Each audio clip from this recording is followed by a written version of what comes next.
Hey guys, and welcome to another Sasquatch Theory podcast. On this episode, we have Darrell Briggs from North Carolina. In his younger days, he was hunting with his father in the forests of Pennsylvania when they ran into an unknown creature. He claims it was bipedal and he could see the fur and the eye shine. Him and his father agreed that it was possibly a cryptid creature.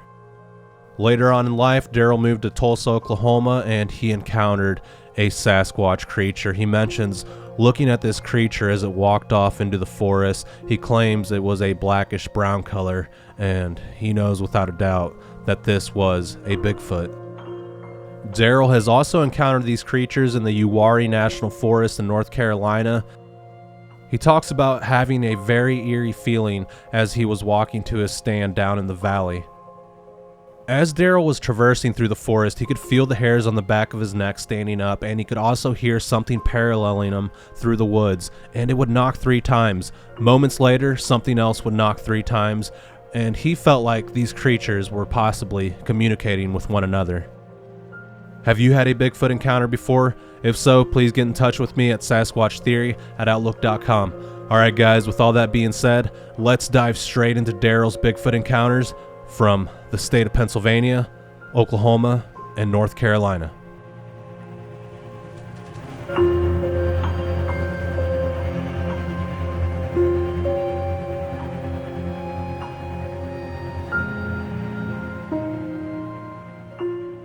All right, Darrell, welcome to Sasquatch Theory. How are you doing today? I'm doing great. Thanks for having me on. Yeah, absolutely. It's a pleasure to have you on today's show, Darrell. If you would, tell me a little bit about yourself, where you're from, and your encounters and experiences from the very beginning, please. Yeah, absolutely. So I first encountered these creatures in Pennsylvania. I grew up in Pennsylvania, and my father and I would hunt. We'd go hunting all over the place.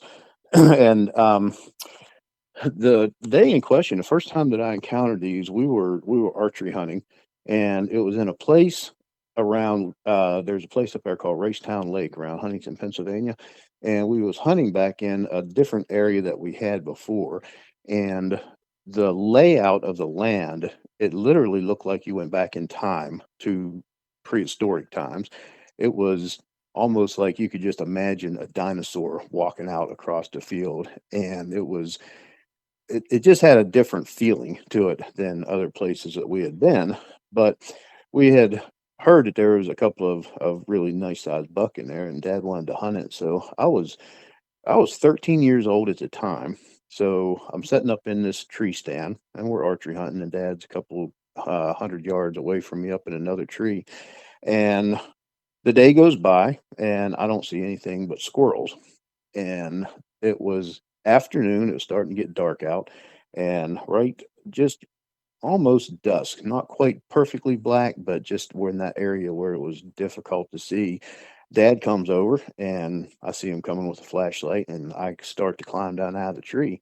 As we're sitting there talking, all of a sudden I thought it was a skunk. There was a just a smell that came over, and we heard Dad heard it first. He heard something walking towards us in the woods, and he thought that it was a deer. He was like, "Well, I bet that's one of them big buck, come walk sneaking up through here." So we got real quiet, turned the flashlights off, and kind of got down on our knees. And Dad said, "Let that thing get close." He said, "When it gets close enough to where I can get a shot at it." He was like, "Hit it with both flashlights, and I'll see if I can get a shot at it." So he had the bow drawn back, and I'm sitting there beside him with 2 flashlights, and we could hear it walking right up toward to us, and it was literally maybe 15 yards, maybe 30 feet out, and Dad was like, he whispered, "Now," and I hit that thing where I figured the height of a deer would be, and I hit that thing with both flashlights, and all I seen was fur. That's all. I mean, it was right there in front of us. And I think I had it about waistline between the knees and the waist. And Dad, he didn't shoot. He was just sitting there in full draw. And I kind of flashed up, and I seen the chest. I seen a fur on the chest, and I seen just a shine of the eyes. And as soon as the flashlight hit this thing, it turned around and took off running. And it was a it was absolutely bipedal. You could hear two footsteps distinctly running up, and it was just crashing through the woods. And it got up there. I don't know. It ran for maybe 10 seconds, 15 seconds, and then it just stopped. Of course, it covered a lot of ground in that area in that time, and things just stopped. And I was sitting there like trying to process what I had just saw. And I looked at Dad, and that's the first time that I had ever seen him white as a ghost. I mean, it scared him. And he, I remember the whole trip home. We had an old 71 Jeep CJ5, and the whole trip home that night, I kept asking. I was like, "What was that, Dad?" I was like, "That was a Bigfoot." I said, "I know it was because I could. That's what it was." And he didn't say a word. He didn't talk to me for like 2 days after that. And even later on in life, and I come up ask him, I was like, "Well, what do you think that was?" I said, "You think that was a Bigfoot, wasn't it?" And he'd be like, "Well, maybe it was. I'm not sure what I saw."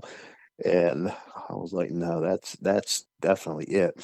So that was my first experience with it when I was young. And going on in life, later in life, the next time that I saw one, I was already through the military, and I was in Tulsa, Oklahoma in college, and I was out doing some small game hunting one weekend, and I was squirrel hunting, and I was just sitting there.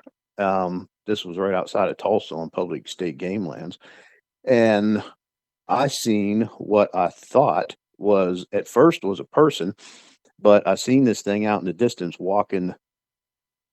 It was walking, I guess, south. I guess it was walking from north to south from my orientation.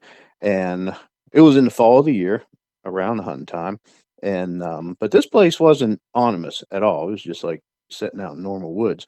But I could clearly see him. He walked down. He was probably maybe 7.5, 8 foot tall. And he walked down and he was out there about, oh, I don't know, maybe 100, 150 yards. And I seen him walking, he walked right down the edge of the wood line and then disappeared into the woods. And he was full, it just looked like a guy in a gorilla suit, is what it looked like. And he disappeared. And that was the only one that I had seen in Tulsa when I was out there. And the next time that I had saw one was when I moved to North Carolina. And all of these were in hunting season, so it was all in the fall of the year. Of course, that's about the only time I ever got out into the woods. And yeah, it was around Uwharrie National Forest. I think pretty much everybody knows where Uwharrie is in North Carolina, but that has been a seemingly a hotbed for activity for these creatures over the years. And I remember I was coyote hunting one day, the first time I was out around Troy, North Carolina, because we used to hunt, we still do this day, hunt out behind the dump in Troy, and because that's some of the best coyote hunting in the area. And I was out there, and I was walking out to the stand one morning. It was early. It was probably maybe 6 o'clock, 5:30, 6 ish. It wasn't quite light sunlight out yet, and I was walking out this little road beside the railroad tracks, and there's a little valley that you walk down into. My stand was about 2 miles from the main road, so it was a 2 mile hike to get back in there. And I was walking, and you have to go down into this little valley and back out the other side. And I remember walking into the valley and just everything was going fine, no worries. I spent plenty of time in the woods at dark, and I don't I'm not quite scared of many things out there. And I don't know, I just got into that little area and the hair on the back of my neck just stood up. And I didn't quite know why. I didn't know what it was, but it had me concerned. Um and I was walking through, I was watching everything, making sure that there was, nothing jumped out and grabbed me. But when I got down into the bottom of that valley, I heard something on the right-hand side of me out of the darkness. There was three heavy, distinct raps on a tree, like just like somebody took a big stick and just smacked it against a tree three distinct times. And I was like, huh, interesting. And then there was a response on my left-hand side from down in the woods. There was two distinct raps on a tree. This continued different raps until I walked out of that valley and got out of the heavy woods out into a field on the other side of it. And I know that they communicate. That's how they communicate, by tapping on the trees like that. Now this was in 2000, I believe it was 2018, and it was a Thursday. It was a Thursday morning I was down there, and I went out and I hunted that day, and I came back, and the rest of the day was pretty normal. And came back through that same area, and it was normal. There was no, I didn't get any action or reaction like hair standing up on my neck or anything like that. And and I think your folks can research this because I believe it was 2018. That weekend in the town of Troy, downtown Troy, they had two creatures come. Um, they called them ape-like creatures that got. I don't know if they got turned around downtown or got disoriented, but they tore that place up. They tore the street light down, like literally the street light in the middle of the intersection. They tore that sucker straight down. I remember that they had one of those blue mail boxes that are bolted down to the sidewalk. That thing was completely ripped off and through one of the shop windows in town, and it just destroyed it. And the sheriff, they had it, from what I understand, they had it on video, and all the videos got confiscated from the National Guard because the sheriff called the National Guard in, and they came in, and of course every research group from every college around the area came to Troy, North Carolina that next week, and started looking at Uwharrie National Forest. I know the National Guard, I believe they did a grid search of the entire Uwharrie National Forest looking for more of these things, or nobody really said whether or not that they caught them or if they disappeared. Um, and that always intrigued me. Where do they go when they show up like that? How do they travel? Where do they go? How do they disappear? All of that stuff always intrigued me. I never went after them as far as, trying to hunt them or anything like that.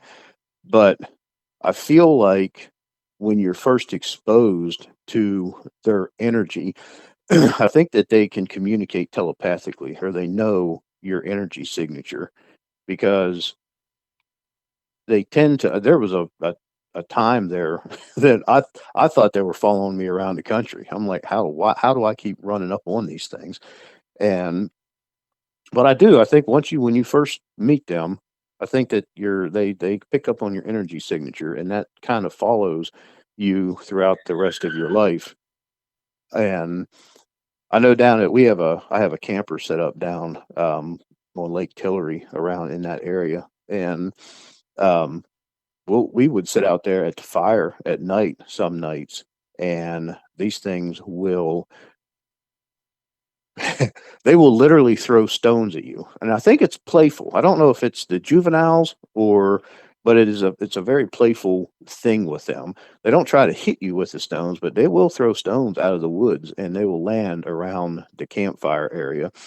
And we have thrown stones back to them, and it's just kind of it's playful, kind of little playful thing.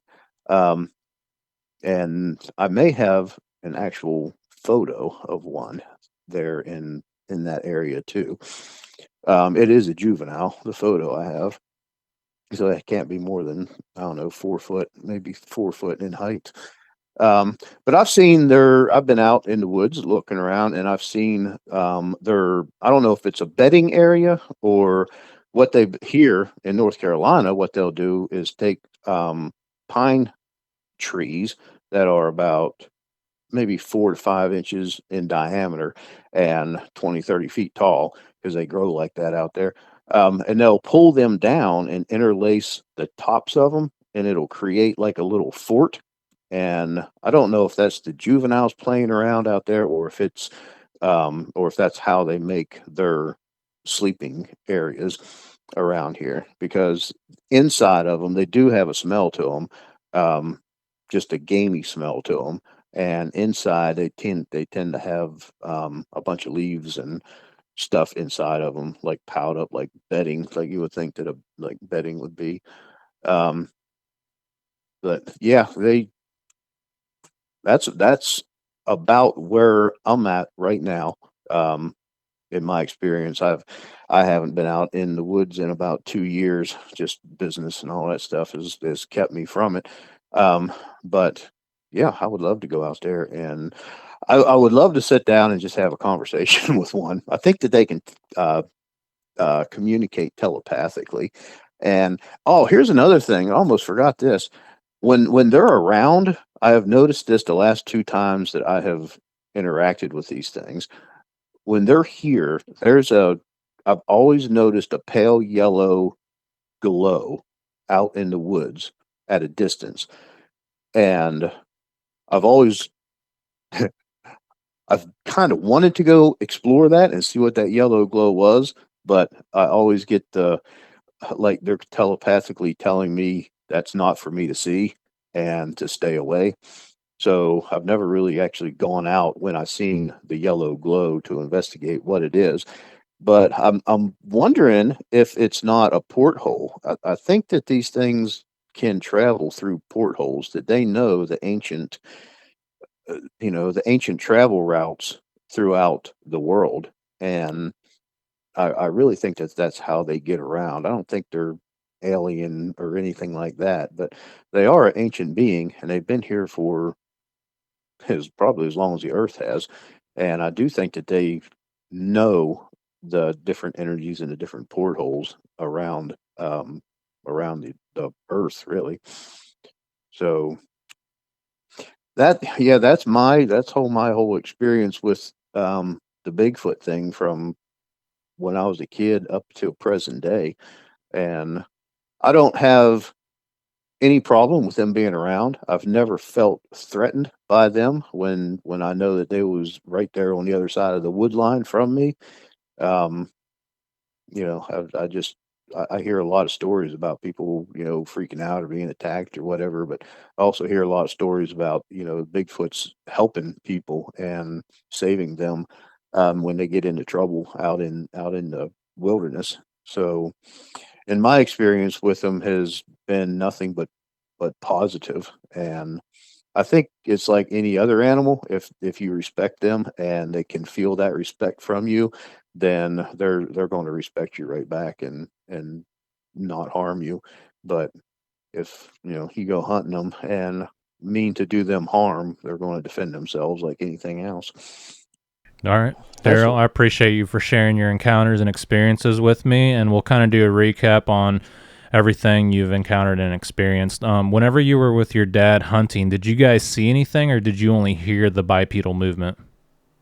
No, we like I said, I saw fur and Dad saw fur. I got that out of him later on, but it was definitely bipedal because there was when he ran away, you could hear two distinct footsteps, just like a person running, but the you could hear the heel hitting the ground and rolling over onto the toes, and it just seemed like a long rollover, and the steps between when you could hear the foot hitting the ground, the steps seemed to be a long way away from each other. So I would estimate that, I mean, I seen the chest, I seen the eyeballs, and I would estimate this thing 8.5, 9 feet from his foot to his head.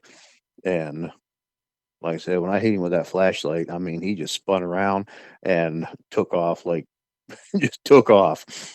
He didn't want nothing. I was wondering how he got so close to us. I mean, we had scent eliminator and all that stuff on, um, but for him to walk, he had to have known we was there. Maybe he was just curious as to who we were and what we was doing. I don't know, but to walk right up to within 15 yards of us, that's pretty close. Yeah, it sounds too close for comfort. Whenever you were squirrel hunting, what exactly did you see? I seen. what looked to be a person in a ape suit. That's about as good as I can explain it because he was. I can't tell. Like I said, it was about 150 yards out, so he had to have been probably had to have been around 8 foot tall, also. And but he was just walking. It was just a normal gait walking down a ridge line. So I was sort of in the edge of a field, and this was across the field on the other um, wood line. And he just walked right down the wood line, right on the edge of the field, and just disappeared into the lower part of the field out there. And I mean, it didn't. It looked literally looked like a person walking. There was no weird gait to it. I could see his arms moving and fingertips. Like it was about where a person would be, around right above the knees. And so he didn't. He wasn't walking. I mean, I don't. I ain't never seen a actual ape in real life, but I don't. He wasn't walking similar to what you see on TV, like apes how they walk. This thing was upright, and it was furry, dark, and it was just walking like a seemed like a person. And he didn't even respond to me, like he would never even knew I was even there. If he did, he didn't make any indication of it. Yeah, and what color was it? He was a dark, seemed like either a black or a dark brown. Okay. Did you ever look through like your binoculars or your scope? I did not. I had an old 1022 with open sights on it that day. No, okay. Yeah, the old Ruger 1022. Yep, the old Ruger 1022. Yeah. And like in North Carolina, I've heard a lot of encounters through the comments in the, I don't know how to pronounce it, the Uwharrie National Forest. Yep, that's exactly right. Yeah. People have told me to go there and do some research, but, people are always directing me to different areas. And, there's just so many different places to research in North America. And each place is vast. I mean, they're all huge forests. Yeah. Uwharrie, it surprises me because Uwharrie isn't a very big place. I mean, it's just not. Um, and for there to be so much activity in that little area, there has to be some kind of an energy porthole or something there that draws them. Maybe and this is all hypothetical, but maybe like a main porthole where they show up and then move to a different place. Um, and they could just be there for a couple of hours or a day and then they move on. But that's the only thing I can figure is why there is so much activity out there. And like I said, these things these things they come right up to your campfire. I mean, it was one more step and it like throw a seat out and just have them sit down and talk to you for a while because they are literally right there. You can smell them. You can kind of hear them messing around in the right inside of that wood line. And it doesn't seem like it doesn't seem like it matters what type of a night it is. I have interacted with them on like rainy, stormy nights when it's just miserable outside, and also on clear nights when the moon's out and the stars are out. And so it doesn't seem. I always wondered if the weather affected them, but it doesn't seem to. Yeah. Yeah, I've had activity when the wind's just blowing super hard and they were actually knocking back and forth like you described, kind of like a Morse code, tapping back and Yeah, forth. And then exactly. later on, they would do like the loud, violent wood knocks right when it got dark. And it's just like, Uh oh huh. man, it's an eerie feeling when you're out there hunting and they get so close to you to where you can't see them and you can't for sure say, oh yeah, that's Bigfoot. But Yeah. what else breaks a stick against a tree? Yeah. Yeah. Out in the middle of absolutely nowhere. Hmm. And I mean, I keep hope. I keep hope. My dad always used to say, if he ever seen one out in the woods and it stepped out clear as day, he'd always tell him, you either tell me you're a man in an ape suit or or turn around and run, one of the two. But that was kind of him. And me personally, I don't think that they, like I said, I don't think that they would harm. if you was out by yourself, and I feel like if they show up that close to you, they already know who you are, and they know your energy signature, and they can probably read, whether you're a good person or not, I would think, off of that energy signature. So, like I said, the interactions that I've had have all been positive. I've never felt threatened by them. That I mean, the one time when I went in and down in that little valley, the hair definitely did stand up on the back of my neck that morning, because that was just a weird feeling. And it was like I knew I was surrounded. I knew I knew they was on both sides of me, and I'm just like, Lord, let me get out of here. But Yeah. It's hard to say. I mean, just like people, there's a lot of good people, and then there's also a lot of bad people. And I think even if you look into like a religious point of view, like there's good angels and there's bad angels. And that is true. I Yeah. think it's the same with the Sasquatch, because I've heard some wild stories out there where they've chased people out of the woods and flipped over their vehicle or destroyed it or tried coming in the house, and Oh wow. loud growling that sounds demonic, things like that, where they try to Uh scare huh. you. But who knows? I mean, they never killed the people, but there's also people that go missing or are found dead in unusual ways out in the forest. So I don't know. So, what do you think between? And this is just something I've heard recently with the dogmen, because I'm wondering if Bigfoot and the dogmen don't get interchanged. People think that they're one and the same, because dogmen are from. I mean, I've never seen one, or I don't know much about them. Just what I've read and what I've been listening to. But they're about 8 foot tall, and they're nasty, from what I understand. Really nasty, and a lot of people have disappeared, and they've had the dogmen to blame also. I don't know if you've ever heard anything about them or anything.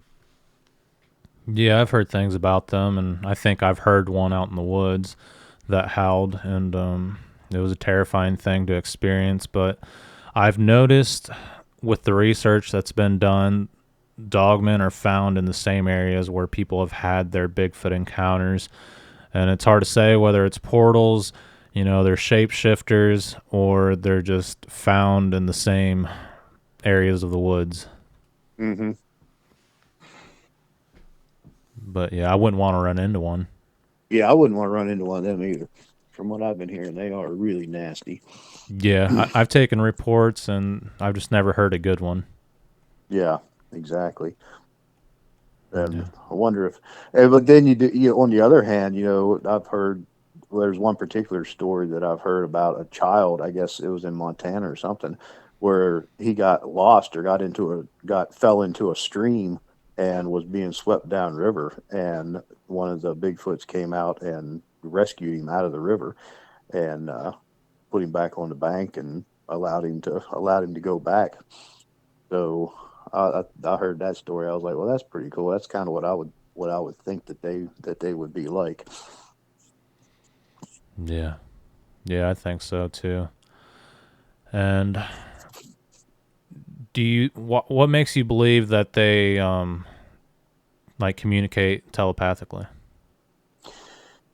Because when I'm out, and I can sense when they're around me.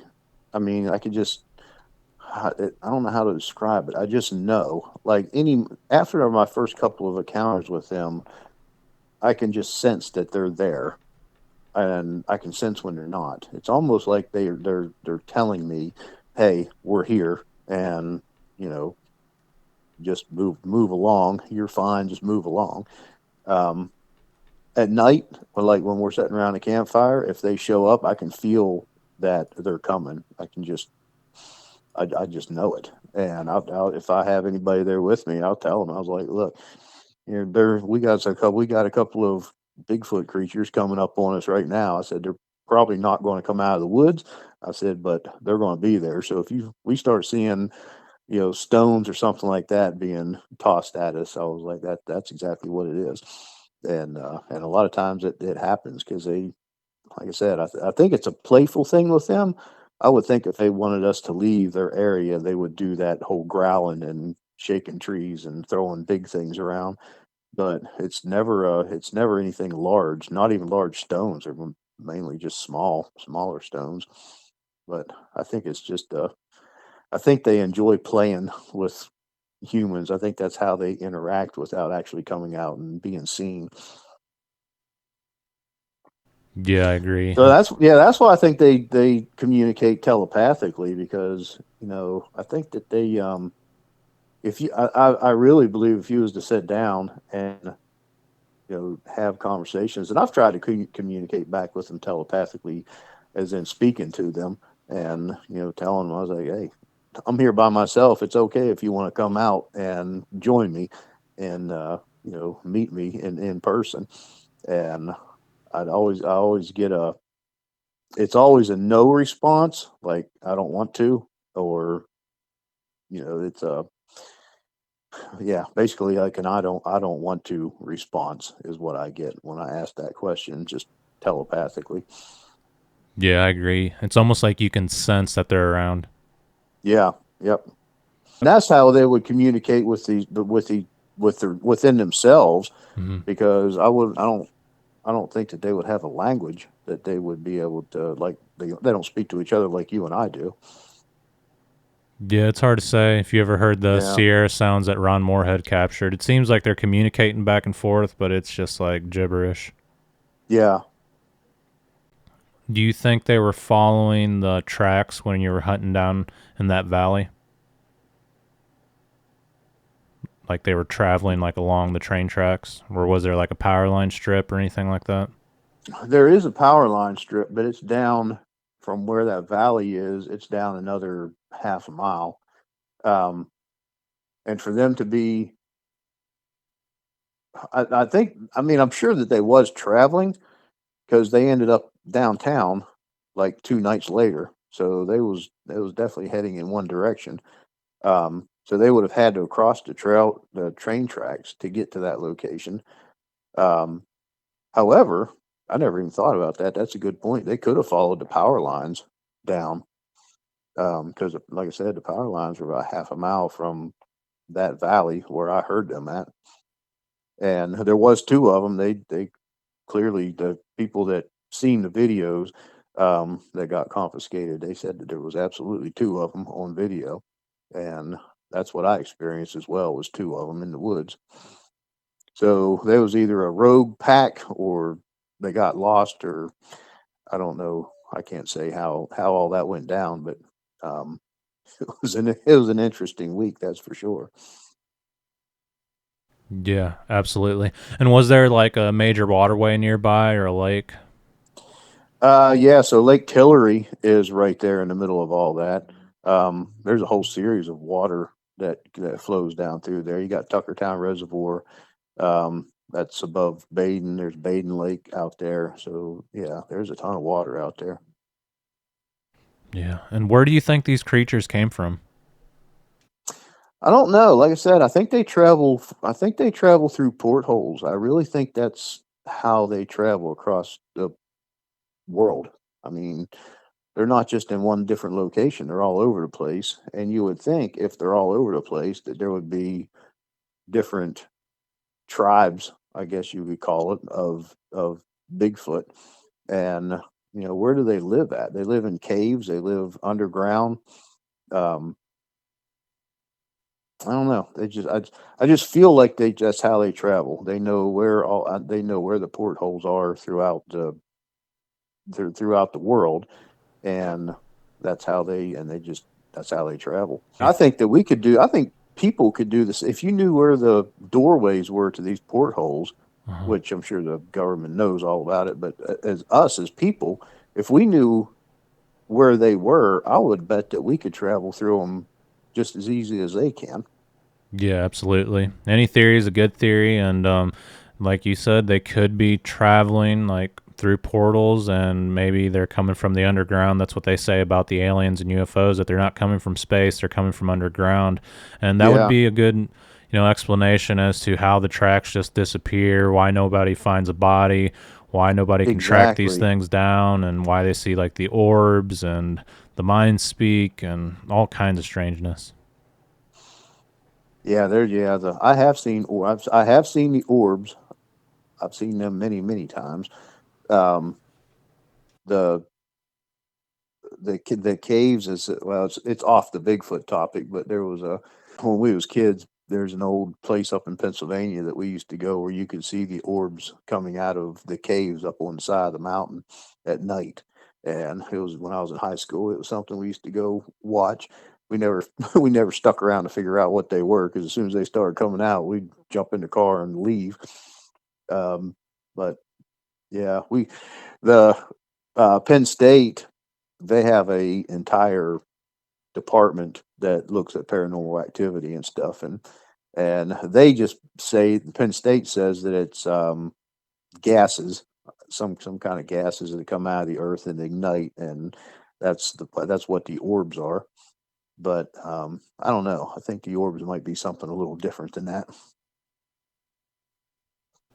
Yeah, I agree. I've seen the orbs at Wiseman's Peak by what's it called, Linville Falls or whatever Mm-hmm. in Pisgah, and that's what the experts say it is. It's like swamp gas or friction from the water on the rocks. But I've seen these orbs in Missouri where there's no water and no swamp gas, and they're all over the place.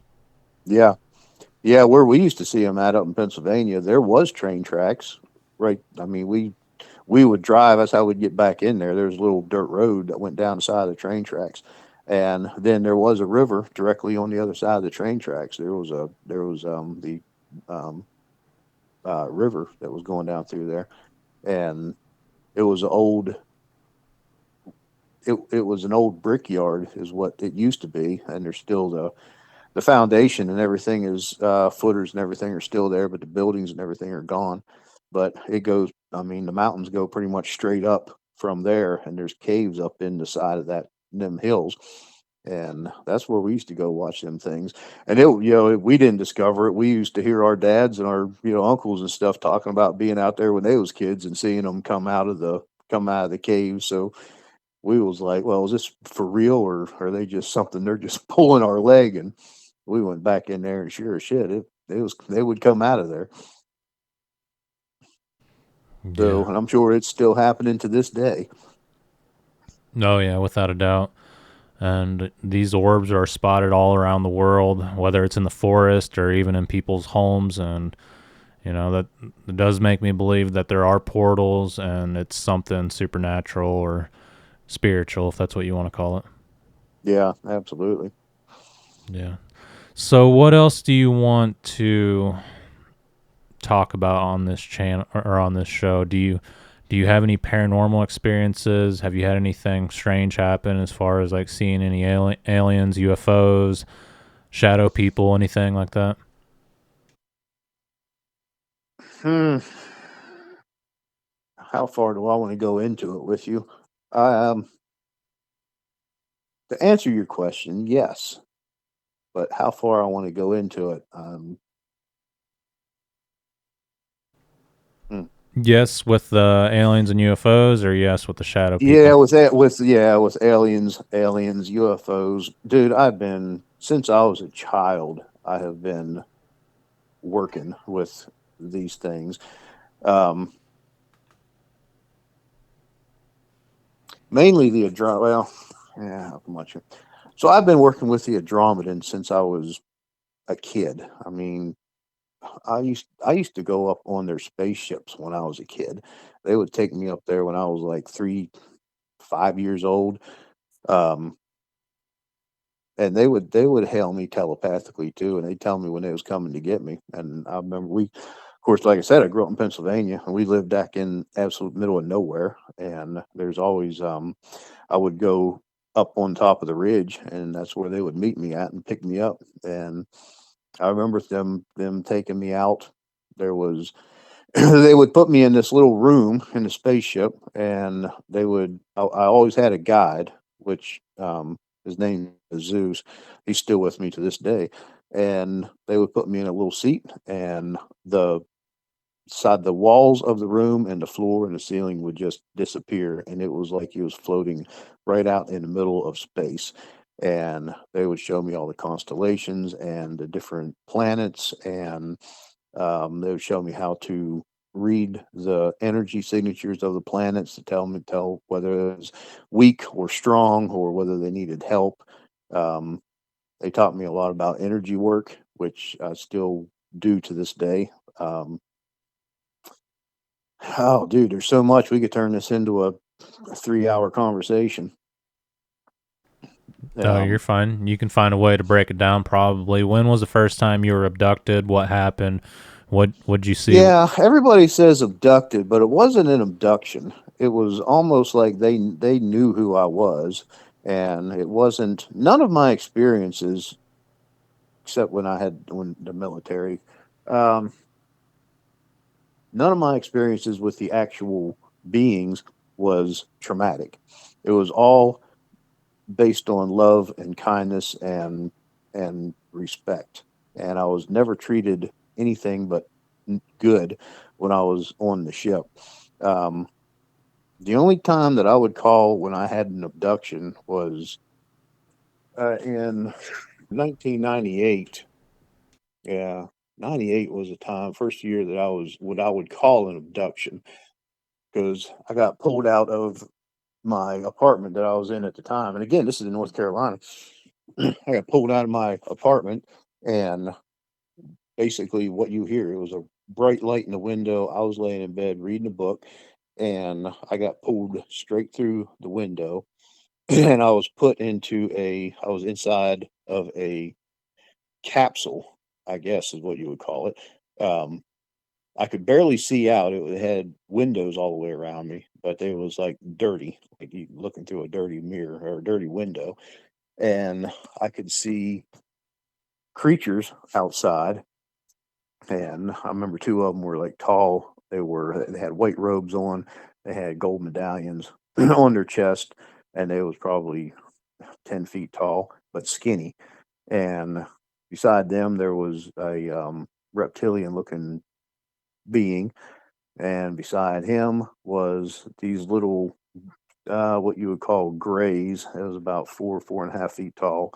There was two generals, military generals, standing beside them, and there was something beside the military generals that I can't even tell you what it was. It was to this day I don't know what it was. Um, and yeah, so it was almost like I was on display, and you could literally see them talking back and forth to each other. And then I got put into a box, and it was just, to be honest with you, I thought I was dead because it was like a coffin they put me in.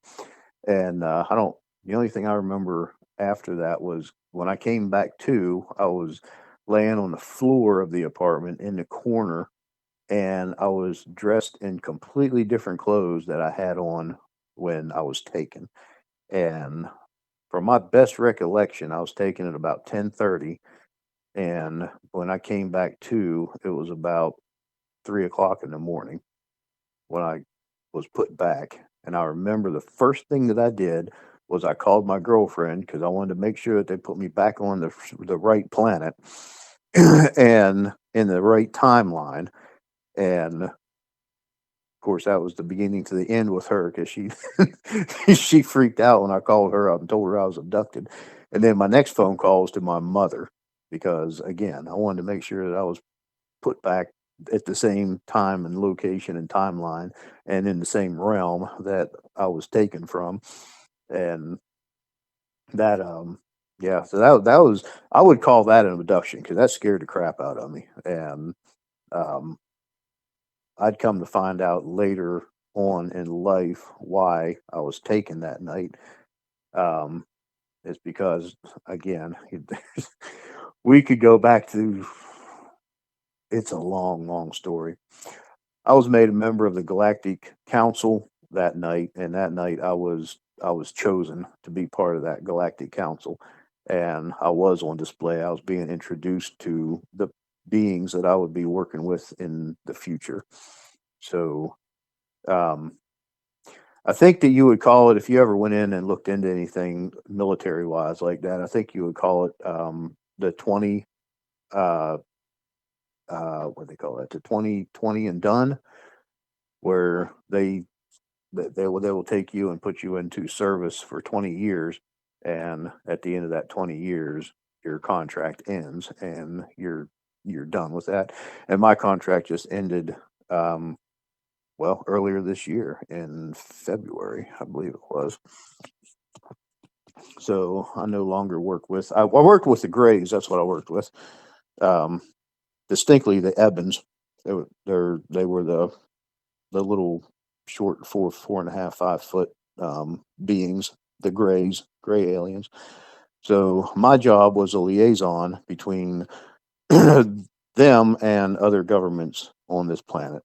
Not ours, or not the United States. Others outside the United States. So anytime there was a problem, anytime there was a breach of contract, anytime there was anything like that happened, I would be sent to go basically stop the argument and come to a solution that both parties would agree with. We signed new contracts. I would file the contracts with the council, the Galactic Council, for because they keep all them records in there, and that's what I did for a lot of years. And I mean, it was a good job. I would come to how it would work. I would, like, I'm here. I would do my normal day to day life, but when this body would go to sleep at night, then I would basically be pulled away from the body and taken out to do whatever it was that I needed to do that night. Um, so it's out of body. It's an out of body experience, and your soul goes out and does the work, and then it comes back and re-enters your body. And like I said, we could go into this because I did some of this stuff when I was in the military, and it just sort of followed me through the rest of my adult life. Um, I can't go into a whole lot of that. Um, I still to this day have some NDAs that I have to follow. So Okay. No, I that's understand. about what. And do you think there's a connection between these experiences and the Bigfoot encounters that you've had? I think I think for me, it's because it's all about energy. Everything's about frequencies and energies. When you get outside of your waking everyday life, and well, even in waking everyday life, everything that you do is about frequencies and energies. And I think that the higher, well, I don't think, I know that the higher beings are, when you get up and you're in that fifth dimensional, sixth dimensional phase, where you can communicate with these beings. I think they exist in a higher energetic realm, a higher frequency realm. And I think when you're in that realm, that higher frequency realm, then I think you're more apt to see and interact with the beings that are in that realm. So that's kind of what I think, why I think that I run into these things or feel like they follow me around, or that I follow them around. Um, I think we're just in that higher frequency realm, and we just happen to run into each other at various times. That's kind of how I feel about it, for me personally, because I don't go out, look, like I said, I don't go out looking for them. I don't go hunting these things. I'm not a Bigfoot researcher guy. I just happen to run into them when I go out into the woods most of the time. Yeah. No, that makes sense to me. And it kind of goes back to the portals and dimensions. But do you think that you're going to continue having these Bigfoot encounters? Have they ever like showed up to where you live or anything like that? I don't. I've heard stories of that happening, but I have not. They do not. I live in the middle of the town in an apartment, so they have not shown up here to my place that I know of. That I know of. I have heard them, um, like out in the woods, people that live with them on a daily basis, that they will trade back and forth. That will maybe give them something out of a garden, vegetables and stuff, and in return they'll leave a deer or an elk, an animal, something like that. I've heard those kind of stories quite a lot from people that live out in the mountains, out in the middle of the mountains, that know these things, that live with them day in and day out. Yeah. So there's a lot of people that you've talked to that have had encounters as well in the same areas. I have, yeah. I met a game warden. I was at a function up in West Virginia last September, and I met I can't remember what that guy's name. He was a game warden, ex game warden from Montana, and we got to talking, and he told me all kind of stories about these things, being around these things, and none of that was negative either. He said that, um, all of the most of the calls that he got for a Bigfoot call was from campers that wasn't in the area, but locals where he was at, they knew about him and they had lived with him their entire life, and there was a lot of interaction going on between these things and the people that lived in that area. And he, like I said, he never said that they, try to break into a house or roll cars or anything like that. He was always like, just if you lived there and you knew about them, and you respected them and they respected you, and that's just how they lived. Yeah. Yeah, absolutely. Okay. Well, I think that pretty well covers your encounters and experiences. And yeah, if you want to share anything else, feel free to do so. But I think I've pretty well asked most of my questions that I've had written down. Okay. Well, I do have a website, darrellbriggs.com, that people can go and check out. I have some, I'm not quite sure where to go. It's a brand new website. I'm not sure whether I want to go more, uh, aliens and Bigfoot and encounters and kind of my life story with all of that stuff. Um, but I'm still working on it. But there is a few little things on there if you want to go check it out for right now. But I'll be adding more, in the future.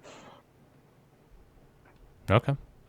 That sounds good. And yeah, I urge people to check it out. And I appreciate you for getting in contact with me and sharing these encounters with me. That really does mean a lot. Absolutely, I appreciate you reaching out. There's not a lot of people that you can talk to about this kind of stuff. And when you do find somebody that is knowledgeable about it and has some experience, it's uh, it's kind of a magical conversation to have with somebody. Like, you just can't go down to the local pub or wherever and just strike up a conversation about aliens and Bigfoot. They'll, even to this day, they'll throw you in throw you in the mental asylum. Yeah, absolutely. So I appreciate you reaching back out to me, and what the work that you're doing is amazing, because getting the knowledge out to folks that these things do exist.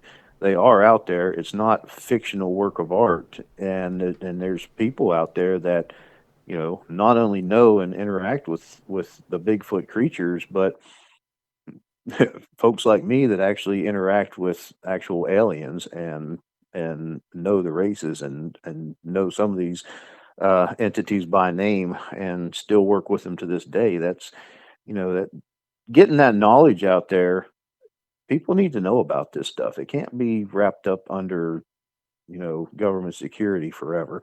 It has to be brought out. It has to be put in the limelight, because these things are out there, and eventually, you know, we're going to our vibrations are going to raise to the point where we're going just more and more people are going to start seeing these things and wondering what they are. And I don't want that experience to be a fear-based experience, because most of your higher dimensional beings are all about love and light. And um, going into a interaction with them from a fear based is not the right way to go about it.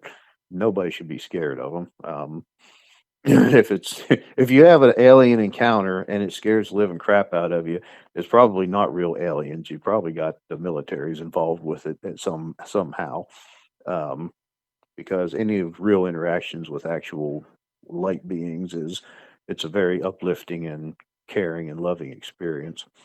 But yeah, dude, the work you're doing is amazing. Keep it up. Um, and if there's anything else I can help you with, just don't feel free to reach out. That sounds good to me, and I really do appreciate you for taking the time to share everything with me today. And you did an excellent job, man. And yeah, I was excited to hear about it all. Good deal. Like I said, I've got many, many, many more stories and stuff that I could share. Um, some of the stuff, like I said, I can't get into a lot of the military stuff because that I'm not allowed to talk about it. Um, but anything that I can talk about, I'll be more than willing. Okay. Yeah, I'll keep in touch with you, and maybe in the future we can talk about everything else if you'd like. Sounds good. All right, Darrell. You have an excellent day, and if you encounter another Bigfoot, feel free to reach out to me, and we'll log it down, my friend. All right, that sounds good. Well, I really appreciate everything that you're doing out there. Yeah, and I appreciate you too. You have a wonderful day. You as well. All right, take care. Bye now. Bye. All right, Darrell, thank you very much for sharing your Bigfoot encounters and experiences with me here on Sasquatch Theory, and it certainly means a lot to me. The encounter that you had with your father is very interesting, and these things will get very territorial when people are hunting in their areas. And a lot of times people have no idea that they're around, but every now and then they will let us know. It sounds like to me the encounter that you had in Oklahoma was the most significant and undisputable encounter that you had.